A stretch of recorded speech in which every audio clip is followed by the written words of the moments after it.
اس ملک میں وابڈا کے بڑے بڑے افسروں، مشیروں اور وزیروں کے گھر میں بجلی فری ہے، جبکہ مساجد میں بجلی کے ایک ایک یونٹ کی وصولی کی جاتی ہے۔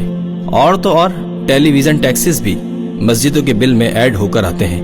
اسلامی جمہوریہ پاکستان میں موجود کچھ مساجد ایسی بھی ہیں جہاں 5000 کا بل آ جائے تو مساجد میں 4 دن چندے کے اعلان کیے جاتے ہیں اور بجلی کے بل اتارے جاتے ہیں، اور بل نہ دینے کی صورت میں ان مساجد کے میٹر کی لائن بھی کاٹ دی جاتی ہے، اور نمازی جن میں بزرگوں کی تعداد قدرے زیادہ ہوتی ہے وہ مجبور ہوتے ہیں نماز اور عبادات انہی حالات میں قائم رکھیں۔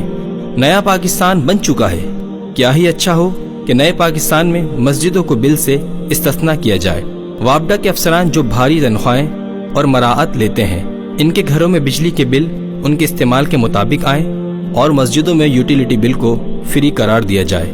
اس سے نہ صرف ہم اللہ کے گھر کی خدمت کر سکیں گے بلکہ اپنی آخرت بھی سنوار سکیں گے۔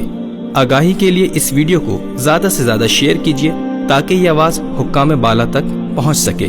اگر آپ نے ابھی تک ہمارا فیس بک پیج لائک نہیں کیا تو ابھی ہمارا فیس بک پیج لائک کیجیے اور فالو کیجیے، اور اسی کے ساتھ ہمارے یوٹیوب چینل کو بھی سبسکرائب کیجیے تاکہ آپ تک ایسی معلوماتی ویڈیوز بآسانی پہنچ سکیں۔ جزاک اللہ۔